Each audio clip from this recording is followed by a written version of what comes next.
Today's show is about saying goodbye to people, places, and yes, even things. But before we get there, one must first usually say hello. So, hi everyone. Let's start this show.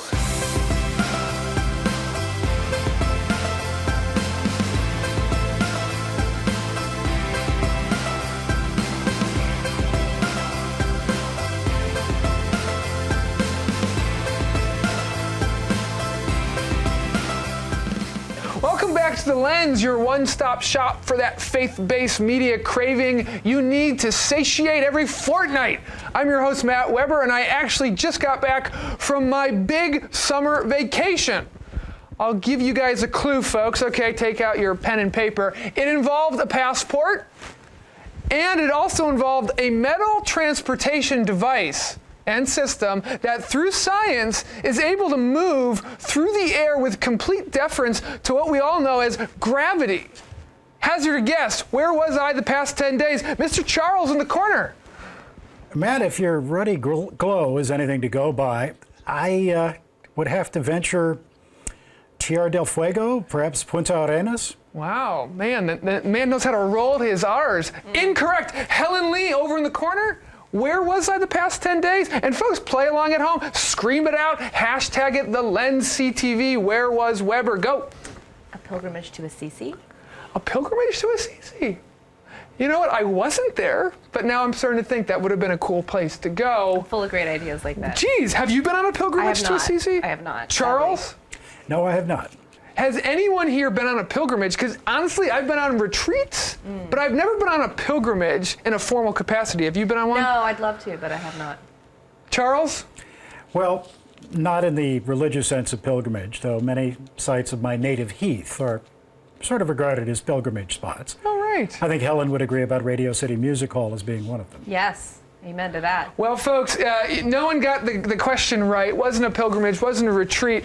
I was, in fact, in a land known as Scotland. It was a trip of sightseeing and hiking through the Highlands with my wife without a phone, no internet, no bagpipes, no chirping of the little Twitter bird that often keeps me up at night and in the morning. We arrived in Edinburgh, which for a good portion of my adult life I called Edinburgh, which kind of makes me question if Pittsburgh is actually called Pittsburgh. And I completely fell in love with the city and soon the country. It was magical and beautiful, and yet I find myself quickly sad while I'm there, knowing that in 5 days I would be leaving this all, saying goodbye.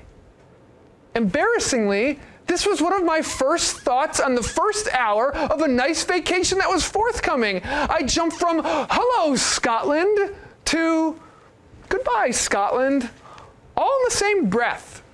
It was already mourning its eventual end. Now, this is no way to live your life or go on a vacation. It's like on a wedding day to be thinking about your funeral, or while eating an appetizer, mulling over the mint-flavored toothpick you'll get as you exit. Hello and goodbye. Like yin and yang, alpha, omega, Helen and Charles. And yet there are other times it's the goodbye I cannot wait for. Waiting for surgery, waiting to get on a long bus ride home, even sometimes squeezing in mass on a busy Sunday morning, just waiting to say adios to la iglesia. Folks, goodbyes are fickle. They are hard.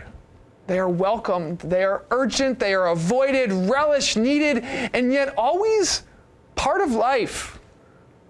When they are permanent, though, that is often when they are the most difficult, however. I recently got a note on Facebook from an old classmate who knew I had a show, and he wrote, quote, "There was a nun at my high school, Bishop Fian, who just passed away. Her name was Sister Pat Harrington. The line to get into the wake was over 2 hours long. I don't know if you are in the business of doing documentaries on such inspiring Catholic personalities in the Rhode Island Fall River area, but if so, I'm trying to keep her memory alive." Just throwing it out there. Well, personally, I never knew Sister Pat, but it was pretty clear from his note in a Google search that this dedicated nun and educator of over 50 years was a fantastic servant of God and someone who touched the hearts and minds of so many students. I suppose in this note, I'm realizing another component of goodbyes, and that's the unique role of helping someone say goodbye. With whatever skills, talents, or gifts you have, as Sister Pat might say, me, I have a TV show, and a classmate's note, and with that, to all watching, I end Act 1 with a heartfelt goodbye to Sister Pat. I thank her for her service, for a life well lived, for service to generations of students at Bishop Fian and beyond. If you knew her, if you loved her, or want to share in this goodbye, let us know through #TheLensCTV on Twitter. God bless you, Sister Pat. Thank you, Eric Williams. We'll be right back.